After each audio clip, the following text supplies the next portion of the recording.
suppose we're supposed to end on time, or, Sort of have to because we have another show. yeah, right. It's all.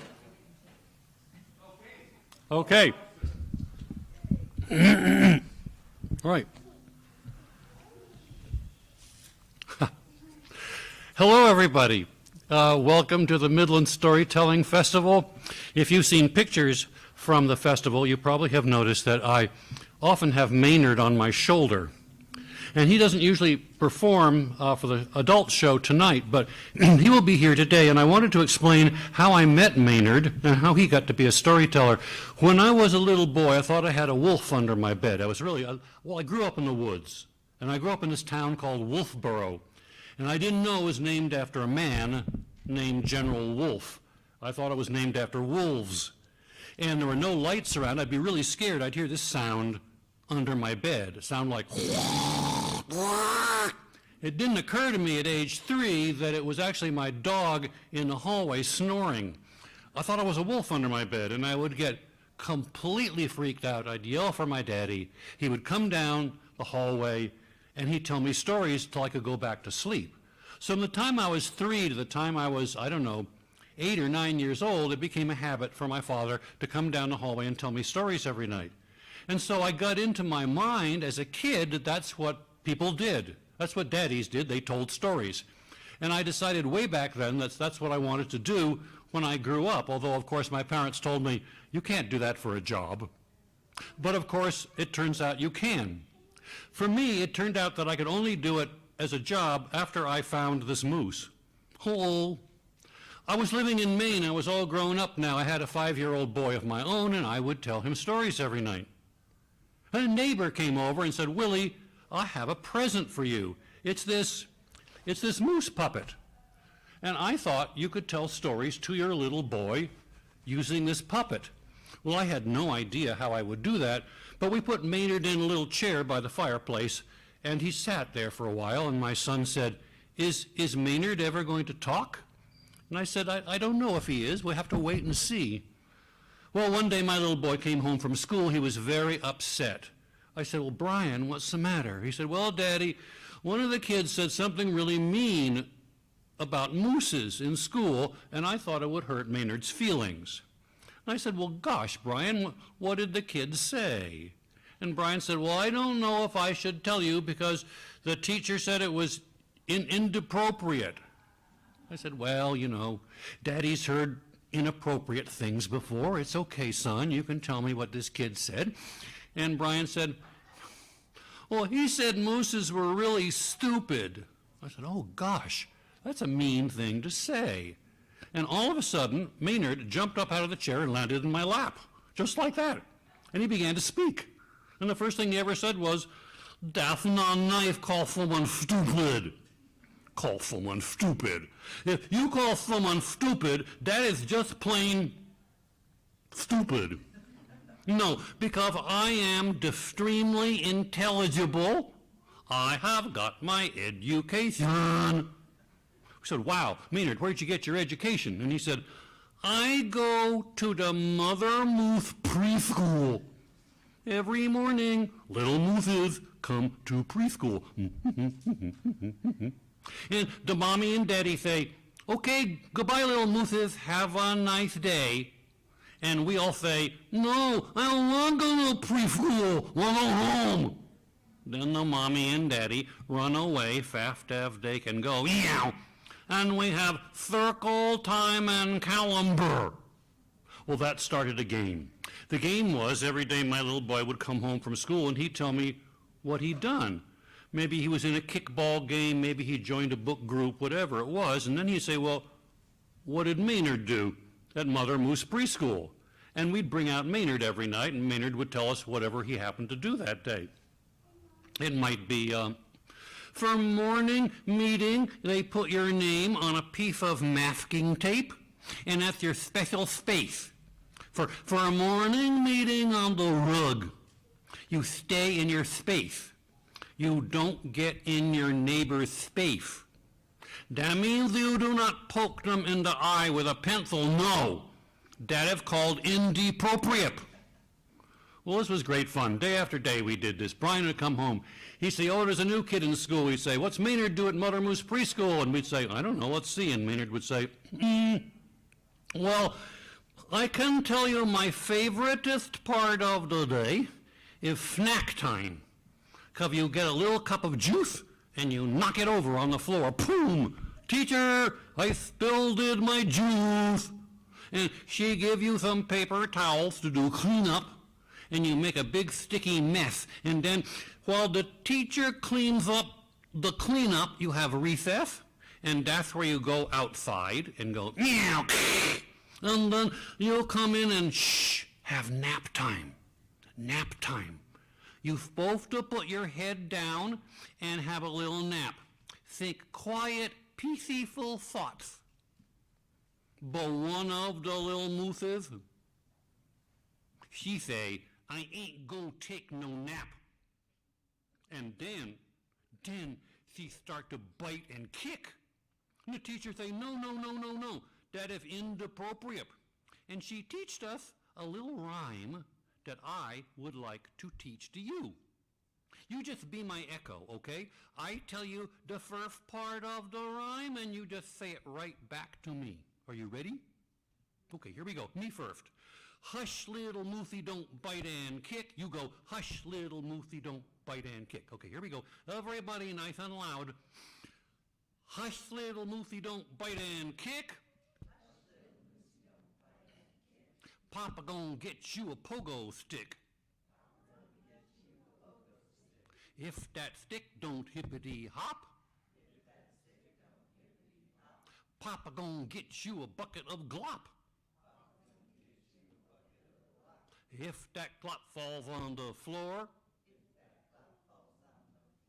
Papa get up and slam that door. If the doorknobs all fall off, Papa gonna sneeze and laugh and cough. When Papa go at you, Mama gonna get you a red kazoo. When that kazoo goes zappity zap, Papa say time to take your nap. If you dream about a flippery snake, Papa gonna buy you a birthday cake. If that cake's on the rug, Papa gonna get you a lightning bug. If that lightning bug won't light, Papa gonna buy you some dynamite.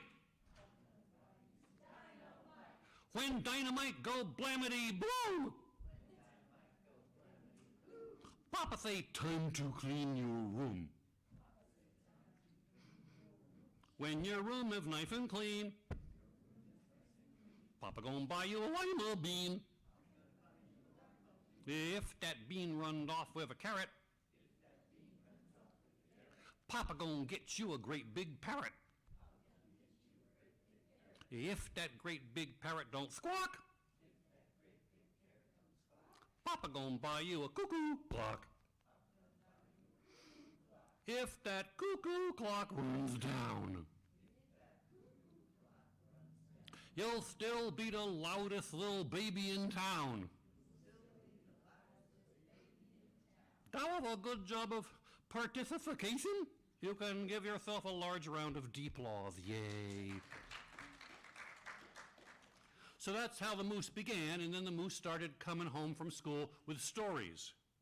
And there were many, many stories, and the stories got longer and longer, and the years went by, and they made CDs of Maynard and Moose's stories. And then the years went by and by and by, and they turned Maynard's stories into books. And in 2009, I began coming to Texas because Maynard's book, The Uglified Ducky, won the Bluebonnet Award, which is the Texas Librarian's Children's Book Award of the year. And that's how Maynard started off as a present from a neighbor, wound up talking to my son, wound up an author. So, boys and girls, if you want to become an author, get a puppet, teach it how to speak, and see what kind of stories it comes up with. I'll have Maynard tell one very quick story and then bring Laura on for a while. Maynard, do you want to tell a short story? Yes. The Moose and the Cheese. Once upon a time, there was a moose who loved cheese. I love cheese, said the moose. He loved all kinds of cheese. Swiss cheese, camembert, gorgonzola. Swiss was his favorite because it has holes, and you hold it up and peek through it like a mask. And he liked American cheese, individual slices wrapped in plastic. Well, one day, he have done eat up all his cheese. It was very sad. Oh no, said the poor moose, I have no cheese. And he blow his nose on a giant moose hanky, and through the forest he go, sobbing and blubbering, I have no cheese, I have no cheese. When all of a sudden, what should he spy up on a branch of a tree? A great big crow with a beak full of aged Wisconsin cheddar cheese. Hey, crow, said the moose, you gimme that cheese. Well, the crow, she looked down, shake her head. No way, said the crow. Oops. Uh-oh. When she opened her beak to say no way, the cheese fall right out of her beak into the mouth of the moose. Thank you, said the moose, and happily went upon his way. And the moral of the story is, stories have morals to rearrange your behaviors. The moral of the story is do not talk with your mouth full, because the food could fall right out of your face and land on the table and someone else could scoop it up. That's kind of a disgustifying moral. It is kind of a disgustifying moral, Maynard. Anyway, that's the first story from Maynard, and that's the story of Maynard. And that's the long, long road of how Maynard got to Midland, Texas. Because in the old days, my name is so hard, to remember, Willie Claflin. And so they just call me the guy with the moose. And that's what I am to this day. We're going to switch. We're going to take turns during this hour telling stories. I'm going to move the mic stand down for Laura, who can tell down there. I'd be doing that too, but if I'm down there, the moose is kind of short and you might not be able to see him all that well. So we'll just hand this off here. Would you like the clock too? Yes. Yeah. You can grab it. Yeah. Okay. All right. That was fun. Thank you, Willie. I'm still in love with Maynard. Hi, everybody. Thank you so much for coming today. Willie and I always have fun taking turns together, and I would like to tell you a very old story. So when we were just chatting earlier, I told people that I had a grandma who lived to be 105 years old, and she had come from Russia. She lived in a house with a dirt floor, all the kids, 7 kids, and the parents in a house where sometimes they had to bring the chickens and roosters in at night because it got so cold. And Grandma slept on top of this brick oven sometimes just to warm up. And here I was, a little girl in the suburbs, listening to Grandma tell these amazing stories. And because she came from Russia, many of her stories took place in big, dark Russian forests. Once, long, long ago, near a big, dark Russian forest, there was a couple, an old man and an old woman, who had no children of their own, and they lived right next to the forest in a small house. One day, the old woman went off to pick berries right at the edge of the forest, and as she was picking, she heard a "Wah!" She looked all around. She didn't see anything. She continued to pick the berries. "Wah!" She looked all around and she started to move a pile of brightly colored leaves. And there, in a basket, was a baby. But it wasn't like any baby she'd ever seen before. You see, it had the body of a human baby and the head of a bear. Well, she took that child home with her. And when her husband saw that child, he said, oh, this belongs to the bear folk. You better take that baby back to the forest right away. And she said, oh, no. We are going to raise this baby. We are going to love this baby. And we are going to call him Bearhead. And they did. And Bearhead grew and grew and grew to be 8 feet tall with a huge furry head. And even though he was pretty scary looking, deep down inside he was as good as gold from all that loving. He always did exactly as he was told. One day, when Bearhead was off working in the fields, he came home and he saw his father sitting at the kitchen table, and his father was reading something and his hands were trembling. And he said, Father, what has frightened you? Oh, Bearhead, this is not good news. This is a letter from Madam Hexaba. She is the witch that owns all the land around here, and she has invited me to come, not invited, demanded me to come, be her servant in her palace.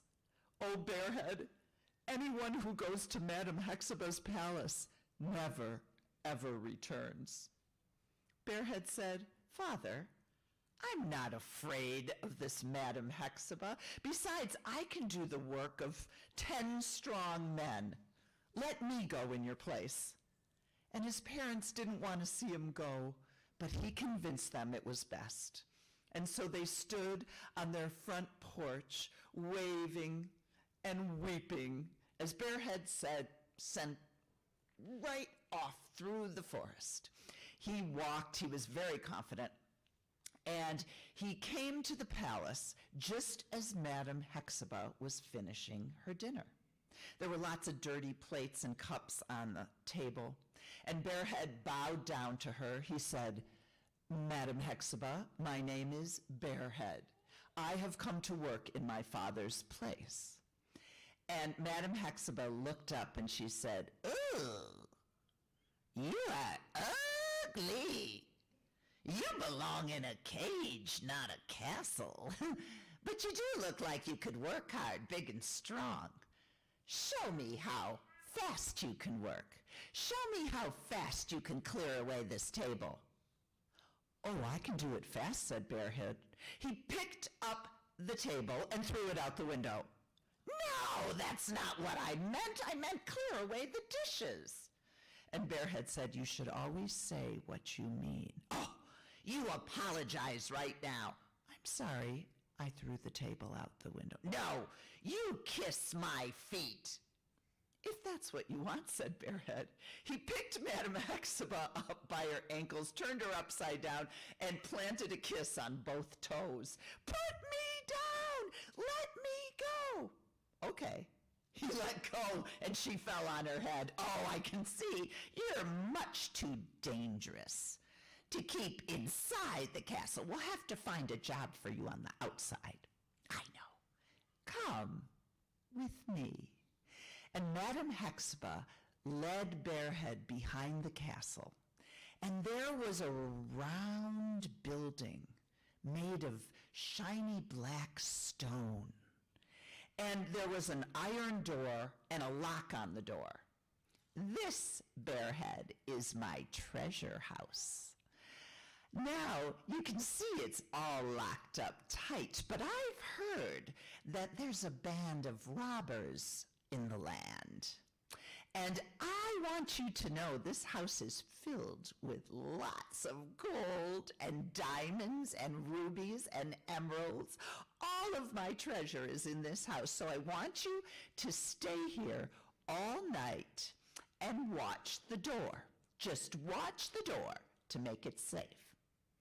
And Bearhead said, I'd be happy to.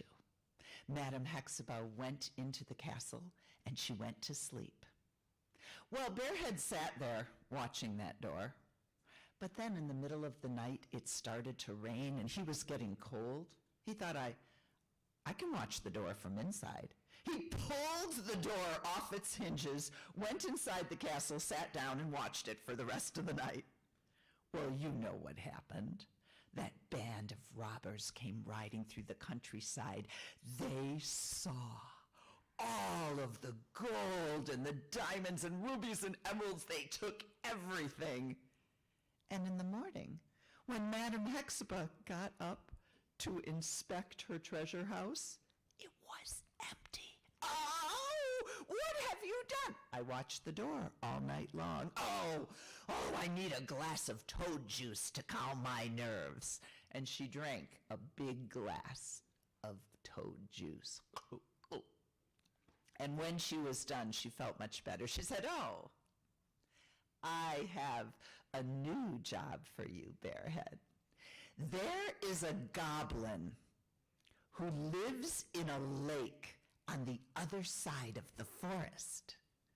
I want you to go collect the 100 years' worth of rent he owes me. Here, take this wagon with you.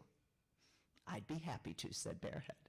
And he set off through the forest, and Madame Hexaba started to laugh so hard her teeth fell out of her mouth. She was rolling on the ground. She said, that goblin is so scary. Even I am afraid of him. I'll never have to deal with that Bearhead again. But Bearhead didn't know. He pulled that wagon behind him, and he went through the forest, and he noticed that the trees were starting to change. First they were lush green, and then the leaves were falling as he got closer to the lake, and pretty soon the trees were bare and dead. And he heard something, and he looked up, and there, caught in a snare, was a tiny bird, a little gray bird, and he thought, I can't leave that bird like that. So he released the trap, and the bird flew right up to him and onto his big hand. And he said, why don't you rest in my pocket for a bit? And he slipped the bird in his pocket. And Bearhead kept walking, and pretty soon he came to a huge lake. It was bubbling and boiling up like a stinky pot of some smelly stew. Bearhead bent down, and he picked up a rock, and he threw it into the lake. And out of the lake came this thing. It had the head of a giant frog. It had a great big green hat covered in eels, slimy eels slithering about it, and it had tentacles like a giant octopus. And the goblin looked at Bearhead and said, hey, you are ugly. Like me. We must be cousins. Was it you who threw a rock through my window? That was me, said Bearhead. Well, what do you want? Well, I need 100 years' worth of rent. Madame Hexaba sent me. Huh, said the goblin. That witch can whistle for her money. I'm not afraid of her.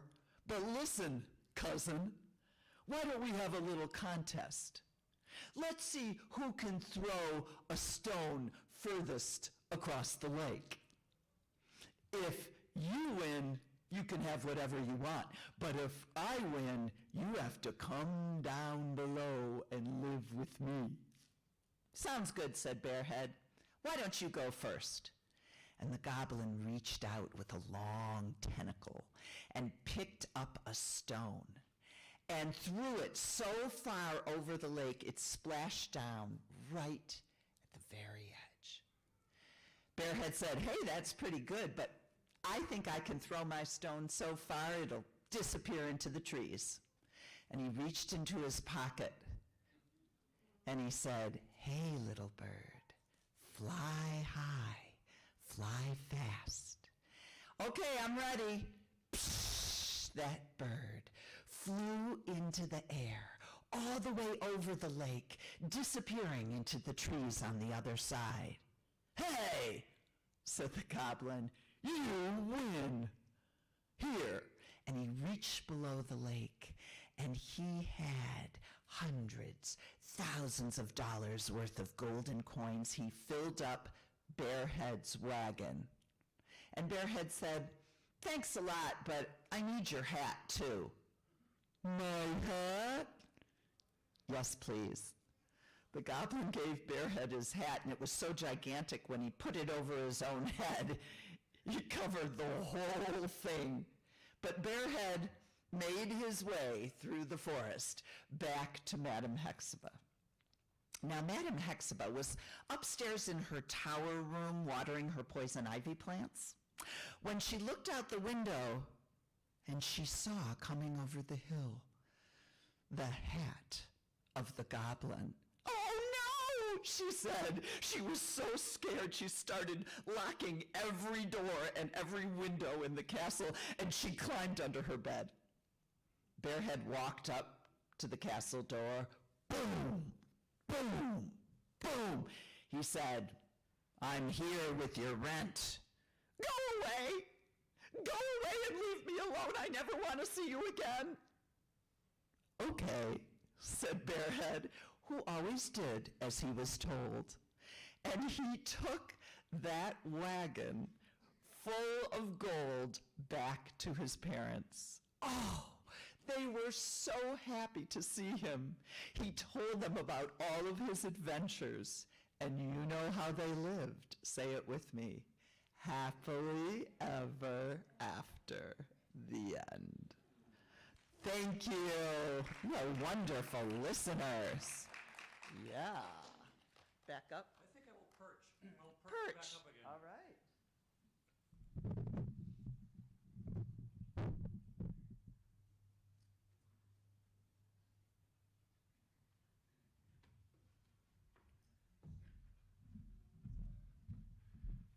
Well, hello again, and hello to all those of you who are watching the live feed here from the convention center.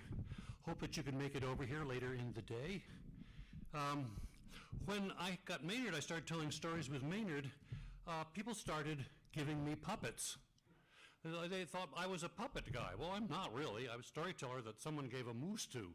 But they started giving me puppets.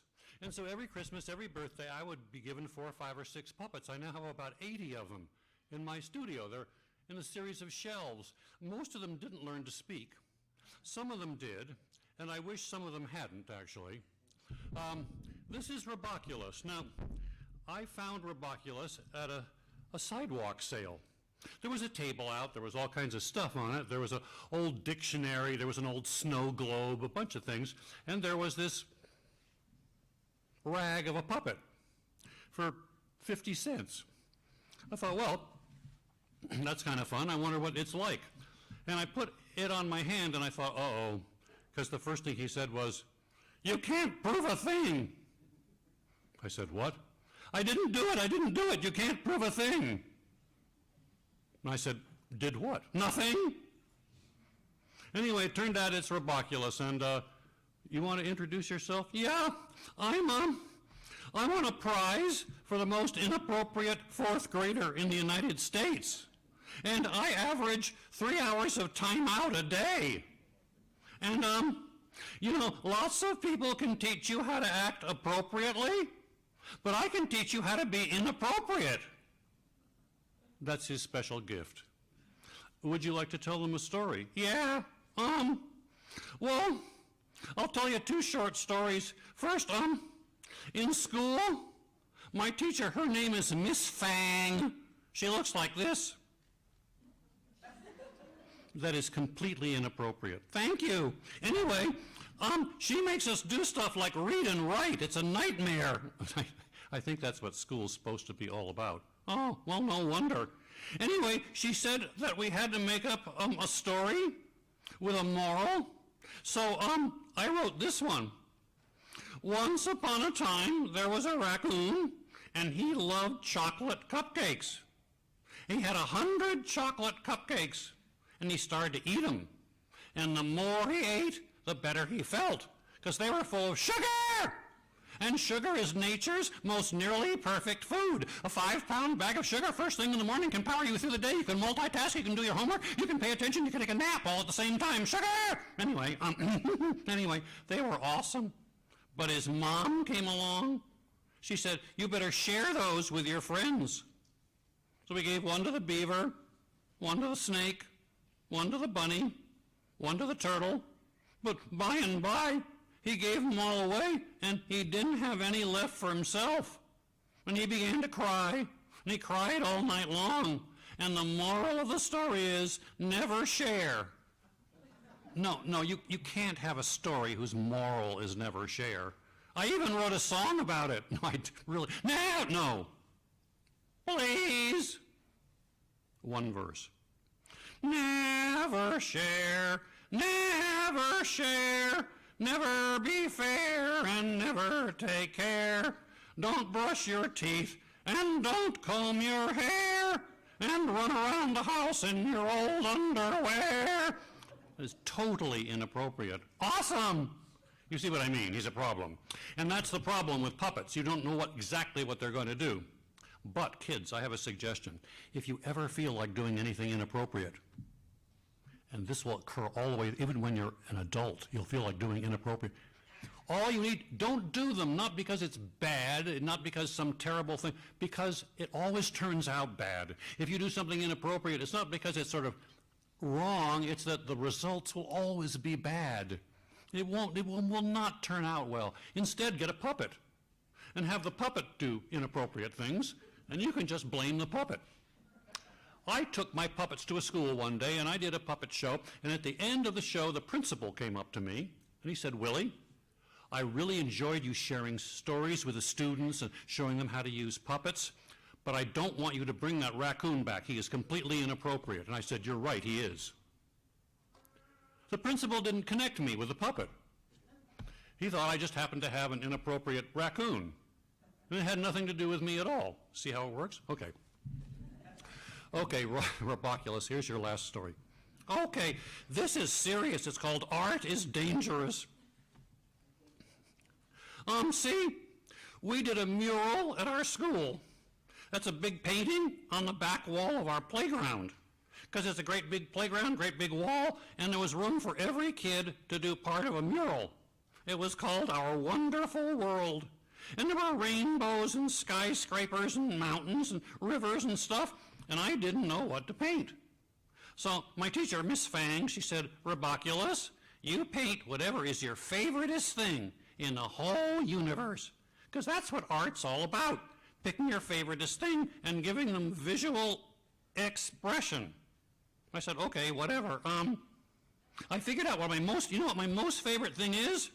It's the streaming alien raccoon vampire series. And they come to the planet Earth with King Zargon, and they blow it up with a death ray blaster. It's awesome. So that's what I painted.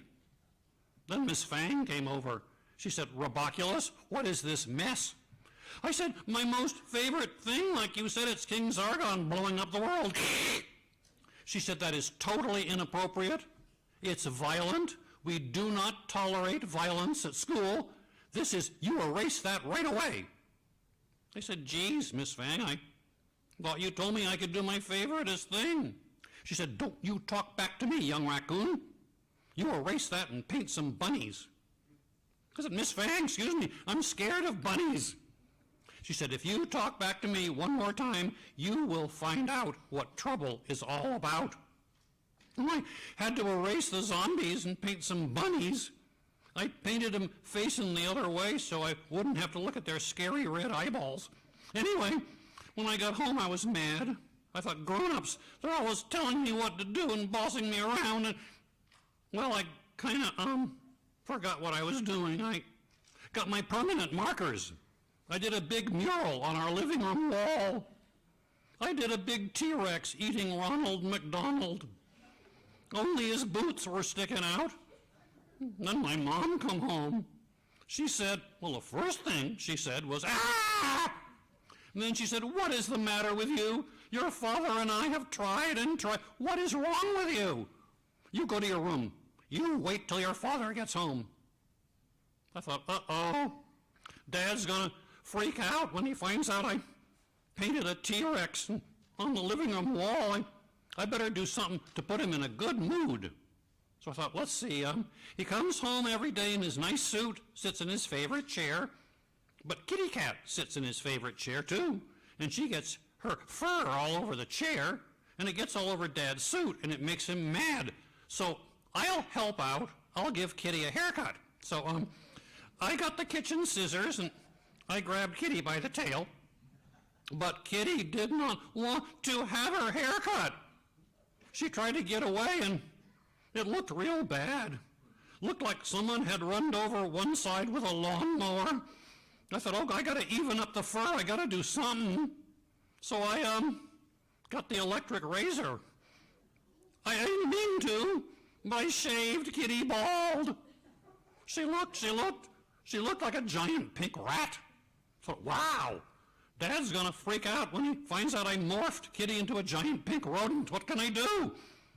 I thought I better quick glue the fur back on.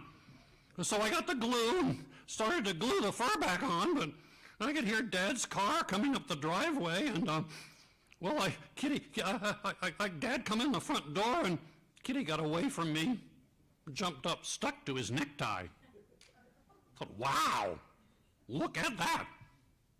Dad has a giant pink rat stuck to his necktie.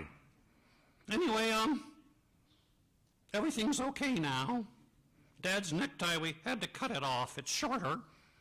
We gave Kitty a nice warm bath, washed off the glue. All the fur grew back, but I just want to say, kids, remember, art is dangerous. Next time someone tells you to paint your favorite thing in the world, play it safe, paint some bunnies. Thank you very much. Thank you. Thank you, Rocky. Thank you very much. Well, what I discovered from Rocky was, I mean, there's almost nothing here, right? I mean, it's basically, and I thought, oh, that's a puppet. Oh, that's a puppet. Hello? Hi. Here we are, Fred. I forgot my clothes. Uh-oh. Everyone has built-in puppets, and I thought it can be that simple. So kids, again, you can have fun with that. If you don't have a puppet, here's the simple puppet like this. Oh, say, can you see? And here's the more complicated one with little feelers or ears here. One more little thing, and then, yeah. This is just quickly a game that we used to play in the third grade. We used to see who could hold their breath the longest, and the moms did not like this. You'll die. So we stopped that game, and then we substituted this song. This song was a song that we used to sing to see how many verses you could sing on one breath of air. It was a contest. It was originally a song for kindergartners to teach the days of the week, for preschool. But we turned it into a contest, and it goes like this. This is something you can take home with you and exhaust yourself doing if you run out of all other forms of entertainment. The song went like this. Oh, Mistress Shady, she was a lady. She had a daughter that I adore. I used to court her, I mean the daughter, every Sunday, Monday, Tuesday, Wednesday, Thursday, Friday, Saturday afternoon at 4:30. And the idea was to sing every Sunday, Monday, Tuesday, Wednesday, Thursday, Friday, Saturday afternoon at 4:30. So try that one time. Every Sunday, Monday, Tuesday, Wednesday, Thursday, Friday, Saturday afternoon at 4:30. But the idea is you'd keep on adding the weeks, and you'd see who could sing it the longest. So let's try 2 weeks. Just goes like this. Oh, Mistress Shady, she was a lady. She had a daughter that I adore. I used to court her, I mean the daughter. Here we go. Every Sunday, Monday, Tuesday, Wednesday, Thursday, Friday, Saturday, Sunday, Monday, Tuesday, Wednesday, Thursday, Friday, Saturday afternoon at 4:30. See how many weeks? Let's try 3 weeks. Oh, Mistress Shady, she was a lady. She had a daughter that I adore. I used to court her, I mean the daughter. 3 weeks. Every Sunday, Monday, Tuesday, Wednesday, Thursday, Friday, Saturday, Sunday, Monday, Tuesday, Wednesday, Thursday, Friday, Saturday, Sunday, Monday, Tuesday, Wednesday, Thursday, Friday, Saturday afternoon at 4:30. 4 weeks. So Mistress Shady, she was a lady. She had a daughter that I adore. I used to court her, I mean the daughter. Every Sunday, Monday, Tuesday, Wednesday, Thursday, Friday, Saturday, Sunday, Monday, Tuesday, Wednesday, Thursday, Friday, Saturday, Sunday, Monday, Tuesday, Wednesday, Thursday, Friday, Saturday, Sunday, Monday, Tuesday, Wednesday, Thursday, Friday, Saturday afternoon at 4:30. We don't have time to do more now, but here's a trick. If you run out of air on week 7, just sing while you're breathing in. You see, we talk usually while we're breathing out, and then we stop while we breathe in and speak again, but you can go on talking while you're breathing in just like that, which is great for kids because you know how grown-ups are always saying, don't interrupt, don't interrupt. Well, you can't possibly interrupt anybody who's talking constantly, even when they're breathing in. You can talk all day long from the time you get up in the morning, time you go to bed at night. Your parents can't get a word in edgewise because it's very, very rude to interrupt anybody. So that's my little message for today. And Laura, do you have one final story to tell us where we morph next door for the next live feed? Yes, we do. Thank you. So, here, let me lift this down for you again. Can you handle one more? Okay, if you can handle one more, I'll tell you a short one, and then I'll do my Monday, Tuesday, Wednesday. I just happen to have a song that we can do about the days of the week. I think I want to tell you about my other grandma, my Grandma Fanny, who was a tiny woman, and she lived in a tiny house. I always thought that her backyard looked like a green from putt-putt miniature golf, and the white flowers along the front walk looked like tiny white snowballs to me. Oh, I loved visiting Grandma Fanny's house. Grandpa Julius looked like a giant standing next to my grandma, waiting for us whenever we came to visit. There were so many wonderful things there. The walls smelled like chicken soup. That's how often Grandma Fanny made chicken soup. I loved the cracked brown leather chair where Grandpa Julius put me on his lap and we watched ugly wrestlers on Saturday afternoon TV. I loved the big wicker basket filled with big balls of bright yarn in every color of the rainbow for the Afghans that Grandma Fanny would crochet or knit for us to keep us warm long after she was gone. One day, Grandma was sitting in the kitchen crocheting an Afghan when I plopped down on the floor right next to that big wicker basket full of balls of yarn. I said, "Grandma, how do you do it?" And she said, "Do what, Bubala?" I said, "How do you know how to make the beautiful flowers and stars in your Afghans? Look so pretty. How do you put the colors together?" And she said, "I don't know. I just think about things." And she picked up the bright red and she said, "This is the color of the apples we pick in the orchard, so I can make my famous apple cake. And this blue one, this is the color of my sister Rosie's hair when she puts in too much of that cream rinse." I said, I get it, let me try." And I picked up a bright, shocking pink. "This is the color of my Barbie's bikini with matching flip-flops and transistor radio. And this green, this is the color of Billy Boy's wings." "Yes, Billy Boy," she said. "Go feed Billy Boy." Billy Boy was my other favorite thing in Grandma Fanny's house. Billy Boy was a parakeet, a bird about that big, and he lived in a pink metal cage in the dining room. Now, the most amazing thing about Billy Boy was that by the time I was 10 years old, there had been at least 3 Billy Boys. When a Billy Boy died of old age or something happened, got sick, the very next day there'd be another Billy Boy in the cage. Sometimes Billy Boy was the color of a bright blue sky, but the day I got into trouble, that Billy Boy was the color of new spring grass. It was a holiday, a Jewish holiday called Passover, and the whole family gathered together for something called a Seder in Grandma Fanny's tiny living room. First there was the table with the grandparents and all the grown-ups, then the best table of all, you know what it was, the kids' table, which was really a bunch of card tables pushed together with different tablecloths. And I always made sure to sit next to my cousin Mark. Oh, I loved my cousin Mark because he was an artist. Whenever the family gathered, all the kids would lay on our bellies in the tiny den around the round tin of Crayola crayons, and we would always draw the same thing: a square barn, sun in the corner, and a horse. But Mark's horse wasn't standing like this. Mark's horse was galloping across an open plain with its mane flying and its eyes wild. Oh, he was fabulous. Well, I was sitting next to my cousin Mark, and after everyone finished the meal, the grown-ups took their chairs and decided to talk in the carport, which was like a little garage. And Mark took my hand and he said, "Let's go see Billy Boy." And we stood there looking up at the cage, and Billy Boy looked down at us. And every once in a while, you could get Billy Boy to say, "Billy, Billy." So we started to talk to Billy Boy, and Mark said, "You know, it's funny, Billy Boy is a bird, but I wonder if he even knows how to fly." And that's when I broke the one rule at Grandma Fanny's house. I said, "I don't know. Let's see." And I opened up the door to Billy Boy's cage.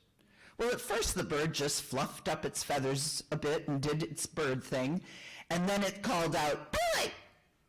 And it flew out of the cage, round and round above us. And then Billy Boy flew right towards me, and he grabbed onto my bottom lip, and hung there, flapping his wings. It hurt.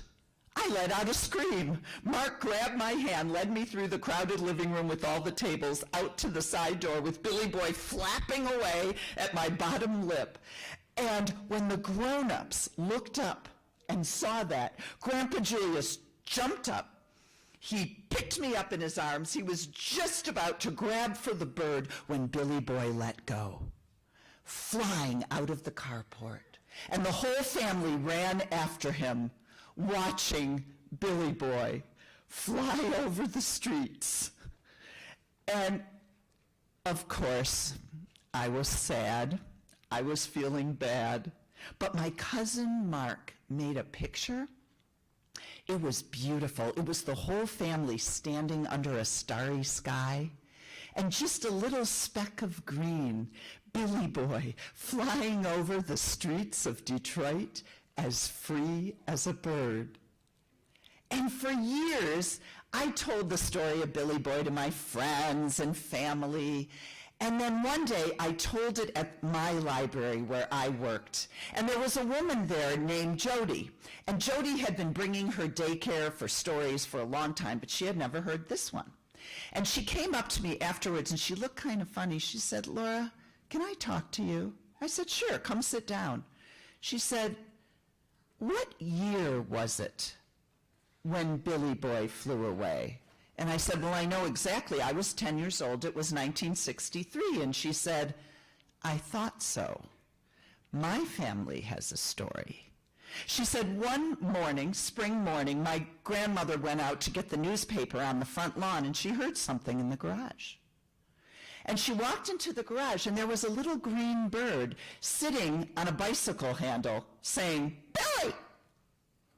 Well, she loved birds. She ran downstairs. She had a bird cage. She came up. She opened up the door. The bird flew in and lived with her for many years." And I said, "I think you just gave me the end to my story." You never know what can happen when you tell stories, how stories can connect people. And that's the story of Billy Boy. Thank you. All right, we're going to do the days of the week again in my 2-minute song with my Limberjacks.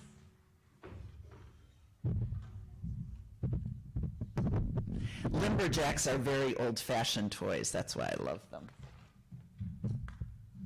You know, way down south, mountains.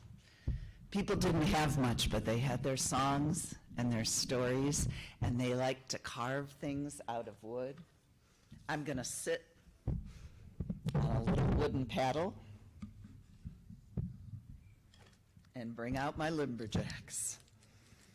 This doggy is made out of wood. He has a hole in the back where the stick goes. And your part, just like in Willie's awesome song, is to say the names of the days of the week. I'll only make you do a week. I won't even make you do a whole week.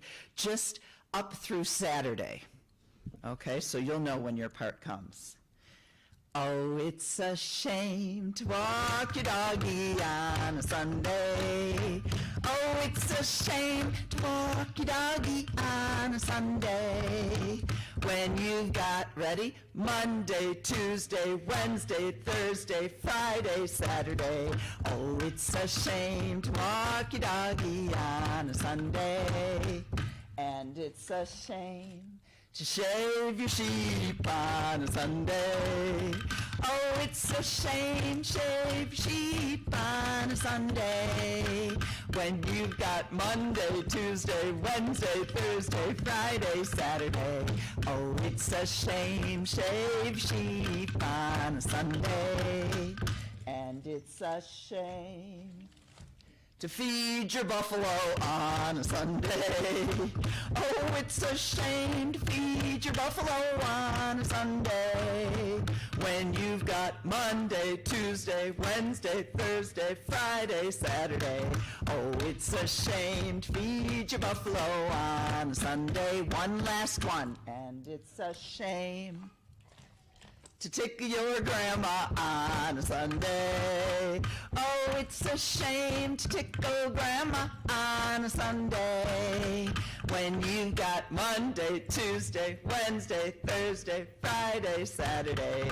Oh, it's a shame to tickle grandma on a Sunday. Now, you know grandmas are very special. How many people out there are grandmas? Do we have some grandmas in the audience? Yeah, I thought so. Okay, grandma, show them what you can do. Woo! Woo! Can you dance upside down? Ooh, yeah! Go, Grandma! Now take a bow, and you know what to do when she bows. Oh, thank you. Thank you. Thank you so much. Willie, come on up. You were so much fun today. I think we should do different, don't you, if they want to hang out? If we haven't had enough, we're going to do it completely different Yeah. or next door starting in a few minutes. Yeah, It'll be all different definitely. stories. Yes. If you got the time and can sit long enough. Thank Right. you very much. Thank you.